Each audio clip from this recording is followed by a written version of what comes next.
Well, good evening, you lovely people. We're about 5 minutes away from showtime now, so grab your brew, grab your wine, grab whatever it is you drink. Grab coffee. You know me, I've got my coffee handy, I've got my water handy. Tonight I'm doing a little stronger, and you'll hear why. Welcome. Come on in, drag your friends in, let everybody know it's showtime.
Hello, everybody. Well, as usual, I'm not going to be able to see you once we come on camera, but hi, Dante. Hi, Dan. How's everybody doing out there? Hi, Athena. I know Athena's watching because, you know, she's behind the scenes. So good to see everybody. We're getting the stage set. We're getting the lighting on. And going to be a heck of a night. Got a lot to talk about.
Well, getting ready to go. Hi, Chris. And I know what that means. Hi, Zoe.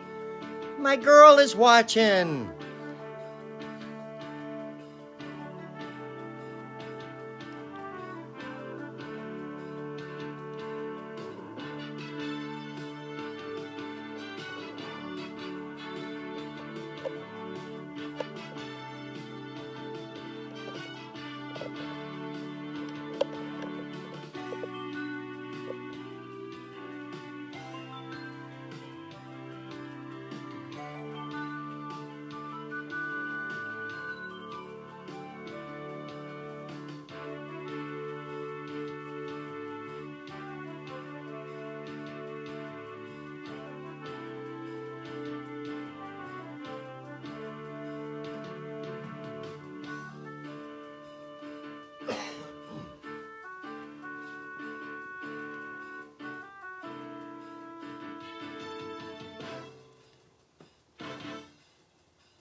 Well,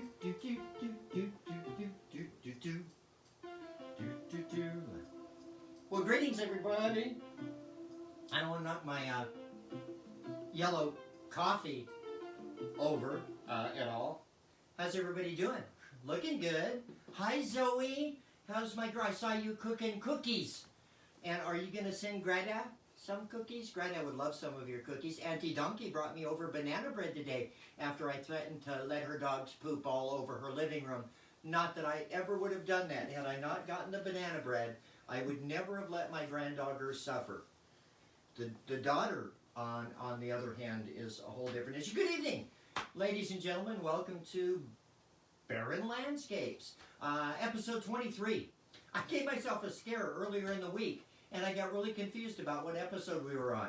And I went on to YouTube, where at hashtag Barron Landscapes on YouTube, I could see all the episodes, and I went and I looked, and there were 21 episodes, 22 really, because 8.5 wasn't really an episode. And I freaked myself out, and then I realized that I hadn't loaded last week's episode up yet. And so then I loaded that up, and that made it episode 22. And so tonight, for sure, is episode 23. It's good to see everybody tonight. I don't think all of the grandkids are watching. Some are spread all over hell and half of Georgia, or Kansas anyway. But greetings to all the grandchildren, all the children watching, all our friends and people watching. Tonight is a big landmark night for us. It is 1 year since we moved into this house. It's been a year. For those of you that didn't go through it with us, let me fill you in on what we were doing pre-pandemic. Everybody always is like, well, how are you, Athena? How do you guys handle this so well? How are you always so cheery? You're always smiling. And we're not. We're not. You come over here, you can hear me bitch full blast. But how do you handle this so well? You guys are like up and chipper. And let me explain what we've been through. And to do that, I'm going to bump back to October 2017. In October 2017, our calendar was pretty full.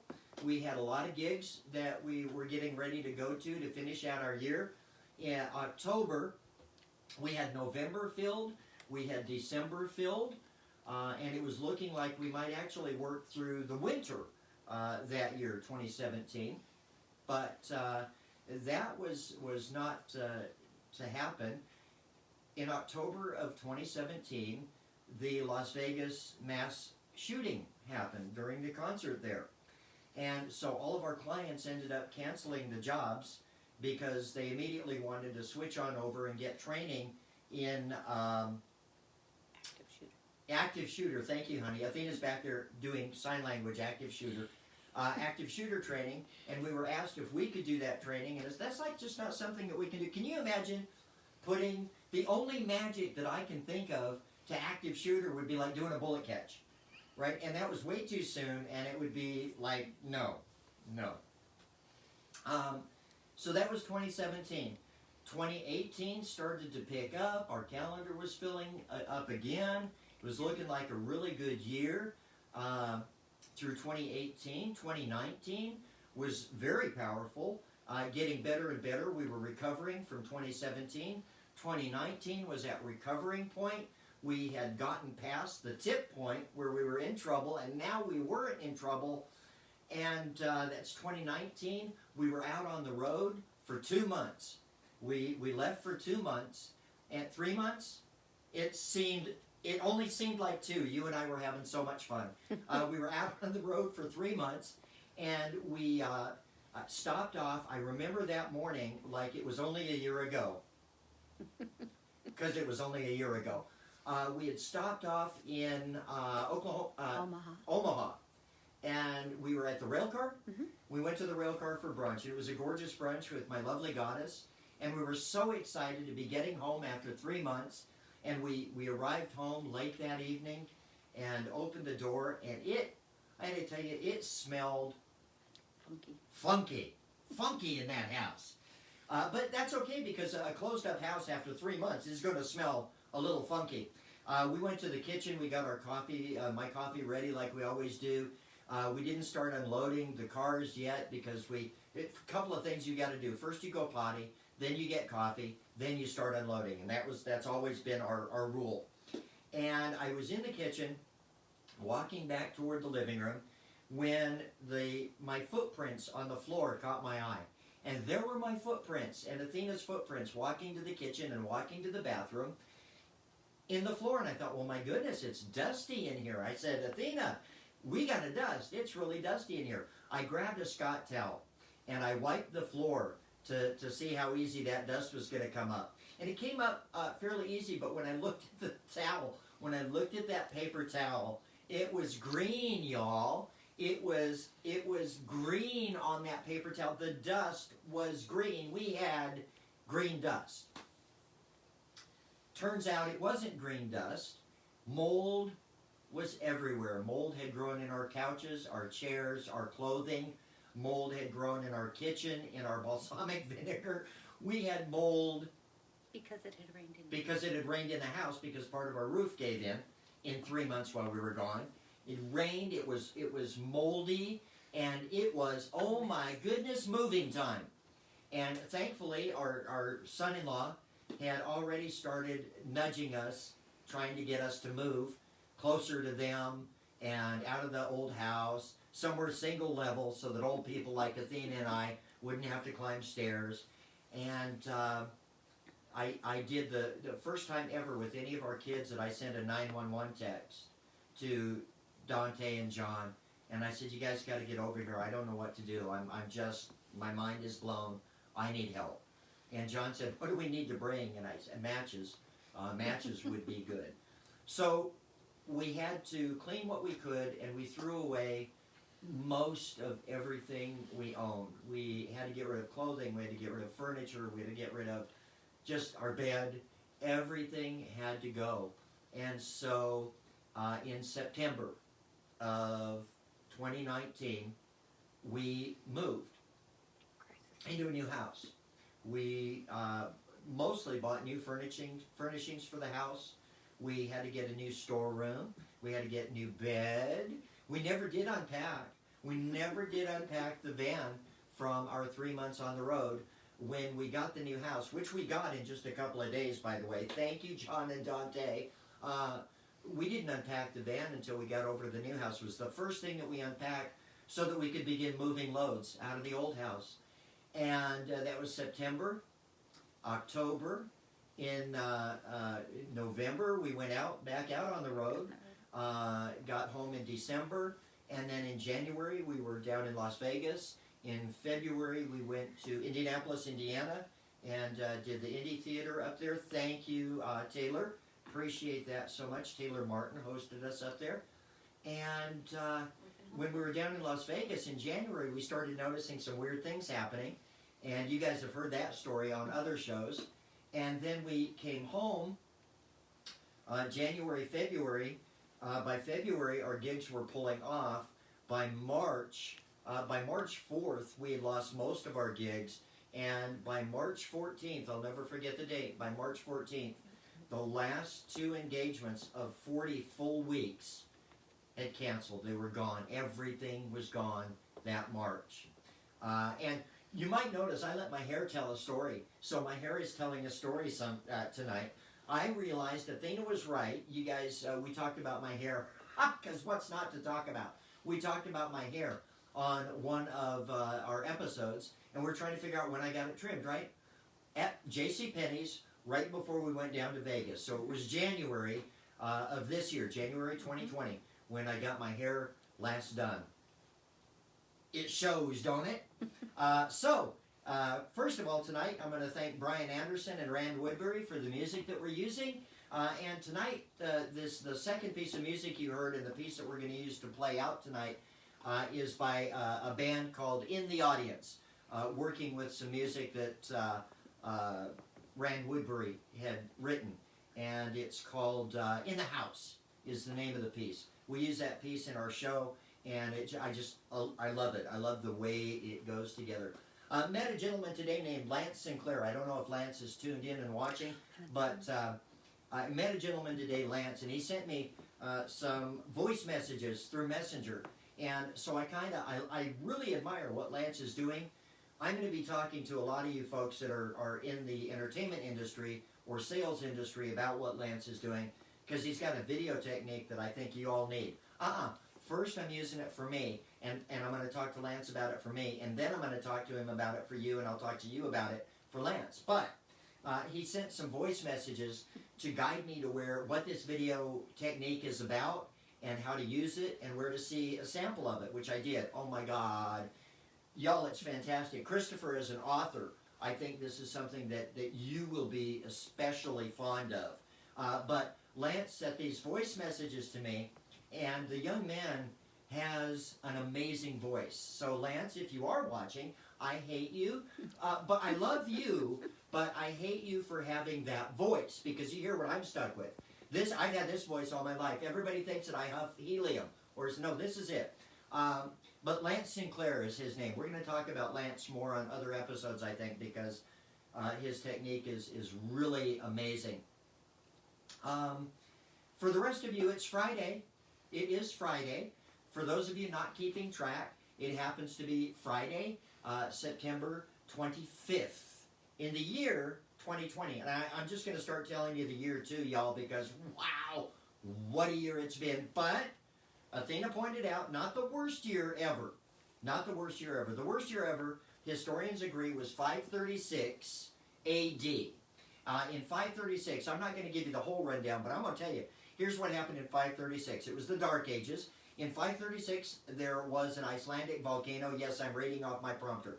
There was an Icelandic volcano which spread ash worldwide, which created a fog that lasted for 2 years, which created a winter that lasted for 2 years, which included a bubonic plague, during which over 1 million people globally died.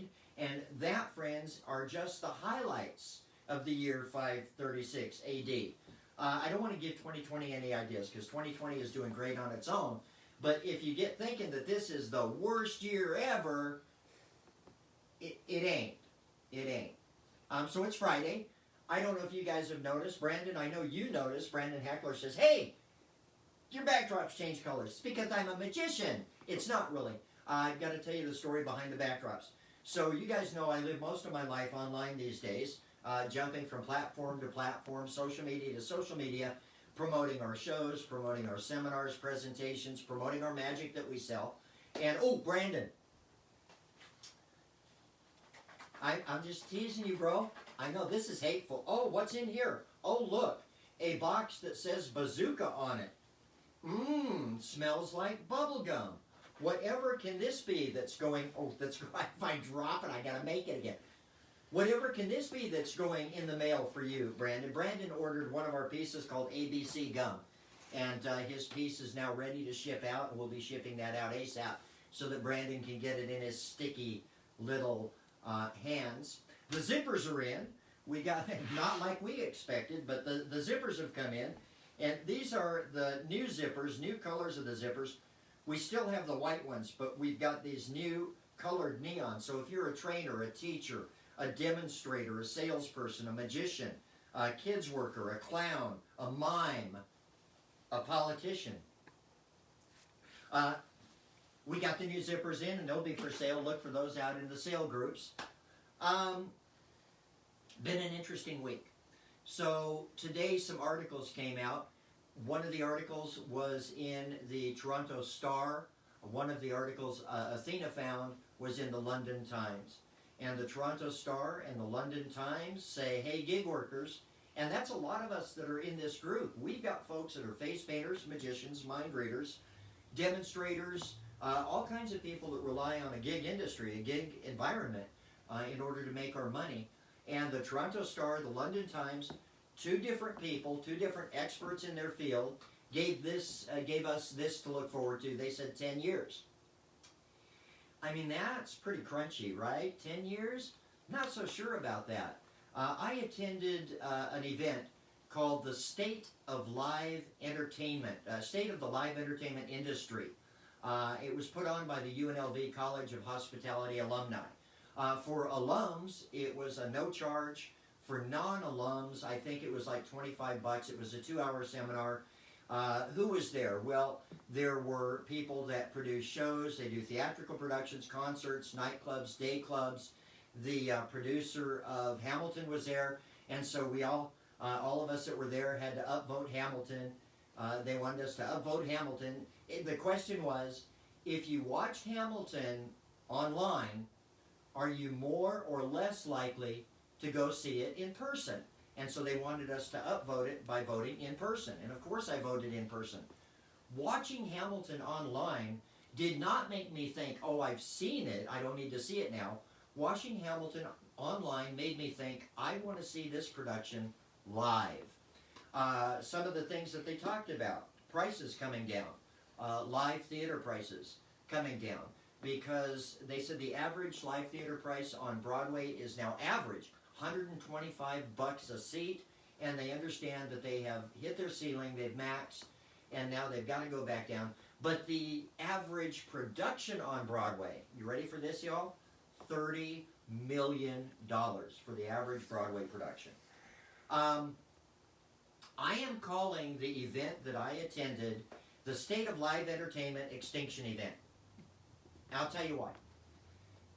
I see a lot of folks out there griping about what's happening with our entertainment industry. We've had to pivot. We've come online. We've come on Facebook. We've come live stream. We're on Zoom.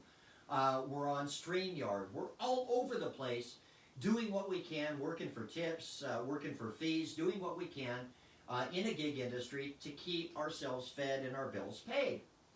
That said, you would think that when an event like this is advertised, and I put it out on my groups, I put it out on my page, I put this event out, I wanted other UNLV alums to see it because, like I say, it was no charge for us. We got the ticket for free to come in there. And I don't know how many alums there are from UNLV.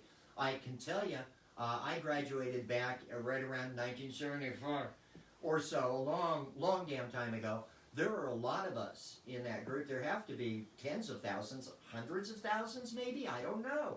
But the State of Live Entertainment Extinction event. We talked about where live entertainment may pivot, what may become of live entertainment. For those of you that want to know, we talked about a hybrid.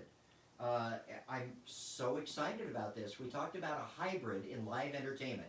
And I don't see why this can't apply to other things as well. And the hybrid is this. We will be doing virtual entertainment in a live venue. And this means that I can work, let's say, my perfect club. I can work Folies in Paris. I can work the Pony in Paris. From here, with production value in my living room or a theater, I can live stream to an audience in Paris. And it will become the norm. And so I'm really excited about this. We're calling it hybrid entertainment. I'm really excited about this. Trade shows are still going on. Trade shows have flipped to virtual. It's not the end of the world for us, but let me tell you what got me. Let me tell you why I'm calling this a live entertainment extinction event. Because I came into and it was a beautiful platform that they used. It's a gorgeous platform. I was going to tell you about the backdrops. Let me pop back to the backdrops. I know, right? That's just me. This is welcome to my rant. The backdrops are a donor who got a hold of me, and I sell things on Facebook all the time.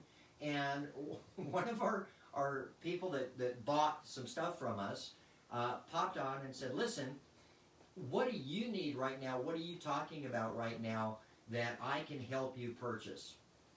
And I said, well, we've been talking about changing the backdrops up. We went from the purple to the navy blue. No, we went from the regular blue to the purple. No, to the purple, yeah. Then to the navy blue that we had up. We've never stretched from side to side. We now stretch from side to side. And I wanted dark green with silver stars. And they don't have them right now, and they don't know when they're going to get them again.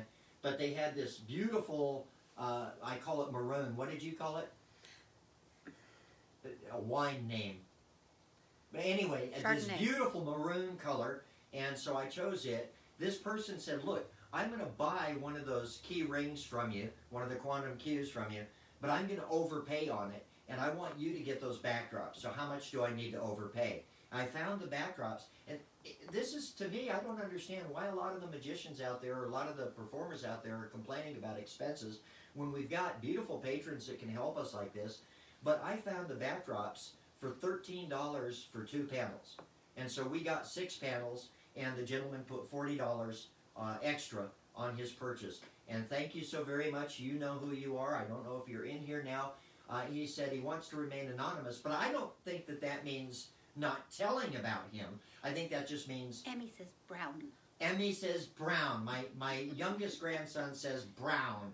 And you know what? They do look brown, Emerson. You ain't wrong, boy. You ain't wrong.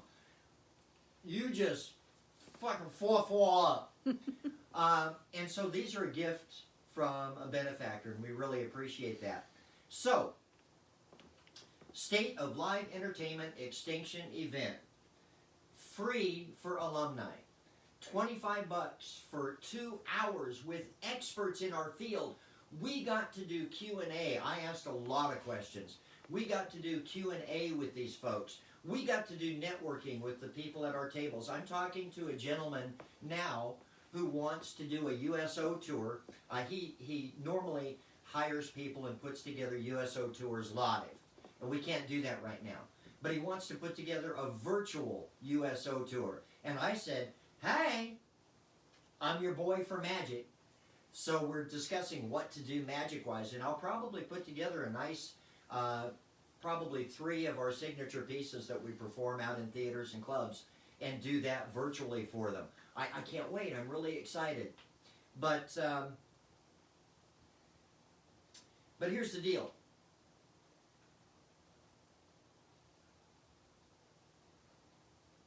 At that event, which was on a great new platform, an amazing virtual platform, very similar to the platforms that we're going to be going live virtual in trade shows. In this platform that had multi-tiers, multi-levels, you could take an elevator to people sitting on the other levels. On a floor that seats 200 people, and the next level seats 200 people, and the next level seats 200 people. In this beautiful platform, open to the entertainment industry, and that means producers, directors, choreographers, writers.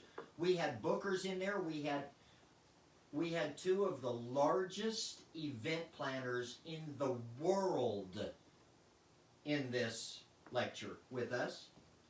Oh yes, you bet. They know who I am, because I made sure. Hi, the State of Live Entertainment Extinction event.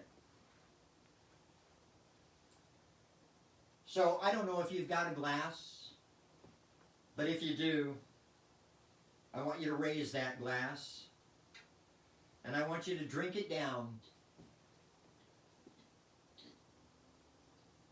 I've got a rule. I don't drink alcohol on camera. Not visibly. Not so you can see me.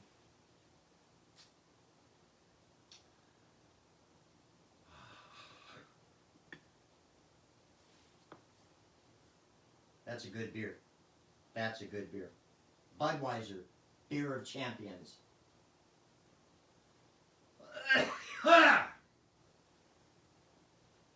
Don't worry, it's a wet cough. The State of Live Entertainment Extinction event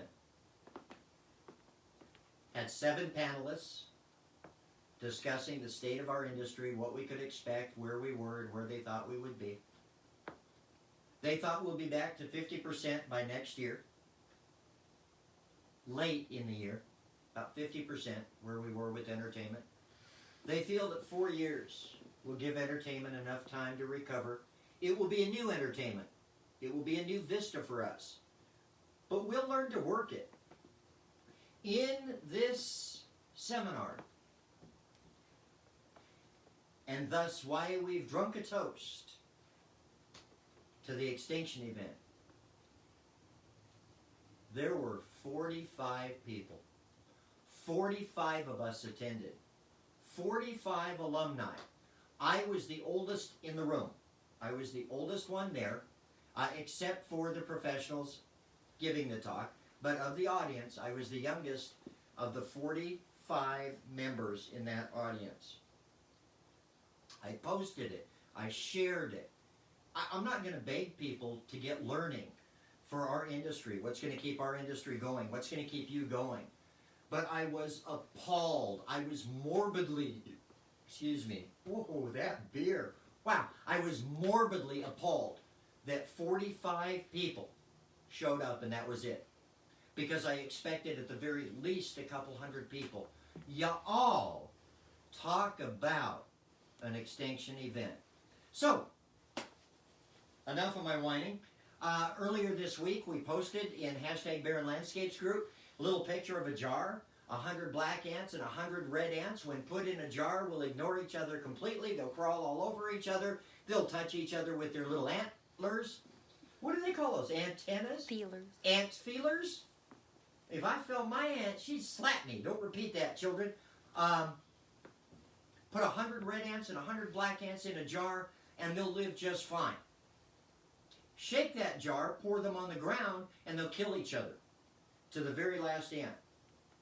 They think the red ant think the black ant did it, the black ant think the red ant did it, and so they just wipe each other out. And I think maybe here in the U.S. anyway, something that we need to be taking a look at is who the heck is shaking the jar? Who's getting us pissed off at each other? Because, folks, I love you all. And I hope you love me just a little bit. There's more here going on making us move. We've talked about this. The psychological nuances that are at work in 2020 are more than they have been in ages. I don't think we've had this much psycho warfare since the Red Scare, the Red Menace. Hold me to it.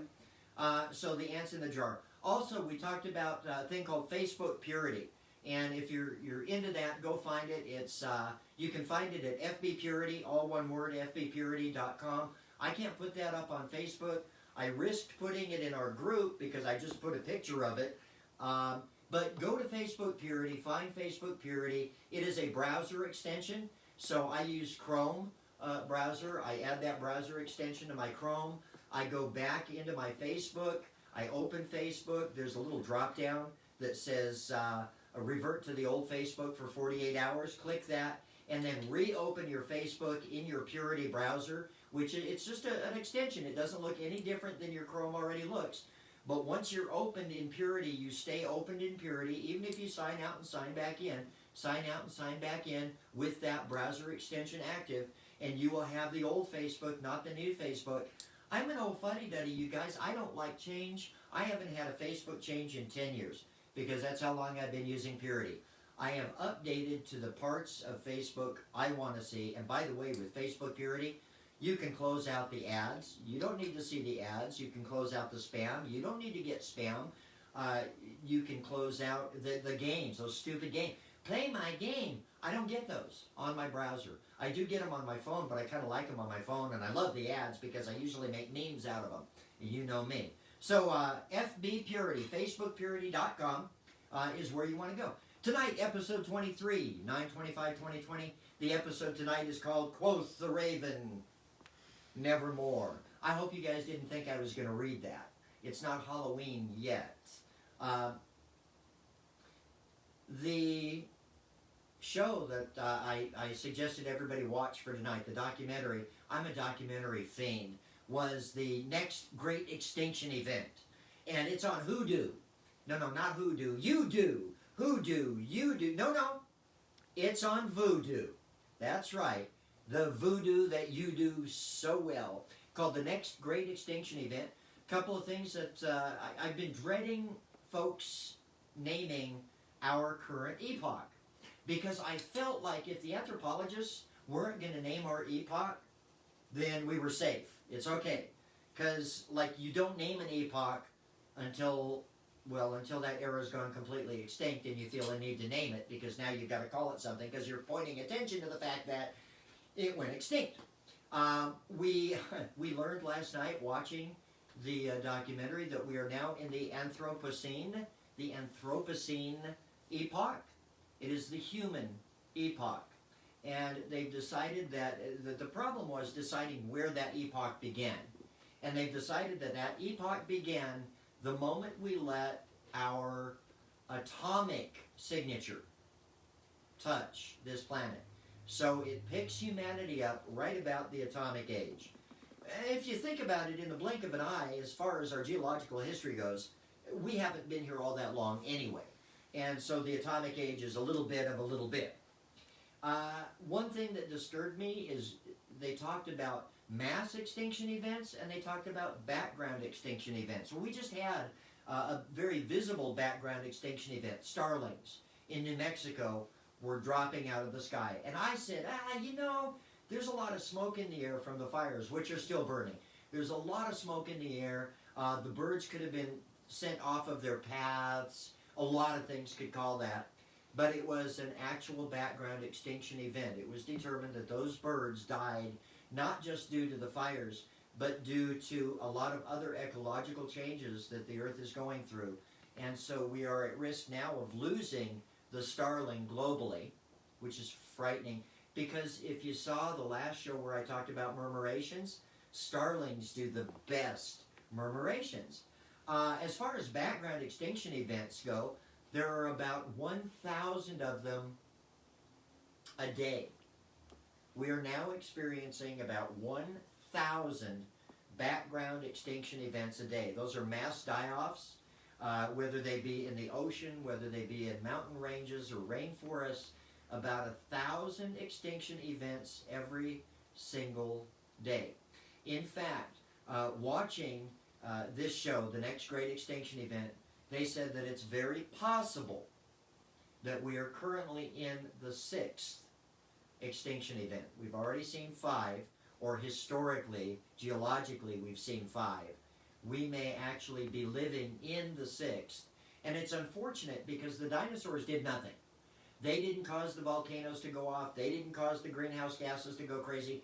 They didn't cause the asteroid to come and blow them up. They did nothing. The plants in the epoch before that did absolutely nothing. The earth changed and went, I am wiping you out. This is the first epoch, ladies and gentlemen, that has a definitive factor that is speeding it up and making it go faster and faster. And that definitive factor is us. Our needs, our wants, what we pull from the earth, and what we put back into it. They showed some scenes of the plastic in the ocean that were just horrible. You know, we throw stuff away and it just doesn't disappear. It stays somewhere. We can't stop the 6th extinction event. It's going to happen no matter what we do. We can slow it down a little bit. We can back it up a little bit, but we can't stop it. So I'm warning you, in about 100,000 years, you and I may not be sitting here having this conversation. And in terms of our Earth, that 100,000 years will go by like a blink of an eye. Just something to think about, what we're leaving our kids and what we're leaving our grandkids. As always, ladies and gentlemen, my goodness, what a mess. What a pig. As always, ladies and gentlemen, we're going to leave you with a little thought and a little piece of magic. I figured I made the mess, I might as well clean it up, and so watch as and my grandkids are watching this and they're going, Grandma's sneaky, watching close. Watch.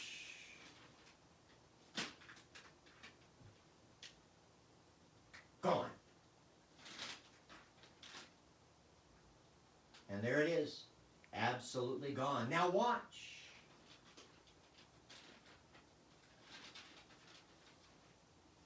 Now back. Now gone again. You know, gone again. Let's be kinder. Let's be kinder to the earth. Let's be kinder to each other. Let's remember that people are going through things that we don't even know. You don't know who has a moldy house. You don't know who needs backdrops. Be kind to one another. I don't care if you're Democrat. I don't care if you're Republican. What I do know is this, you're human. And I don't care what gender you are, and I don't care what color you are. What I do know is this, we're human. And the one thing that I don't want to see disappear entirely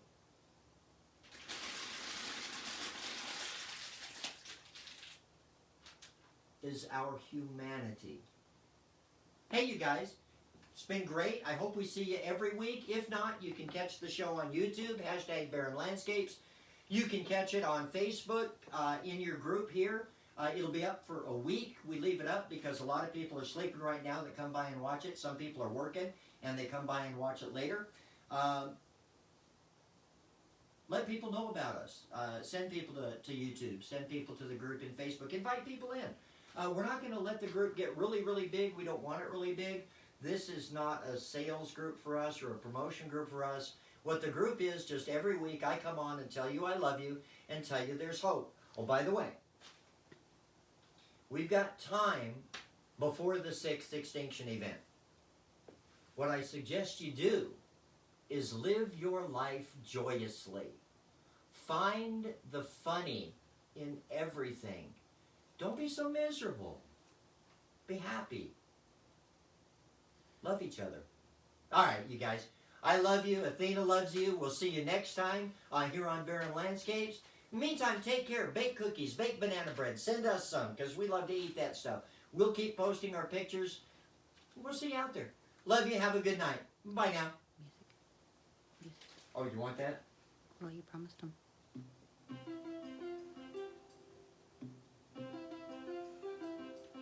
That's beautiful music.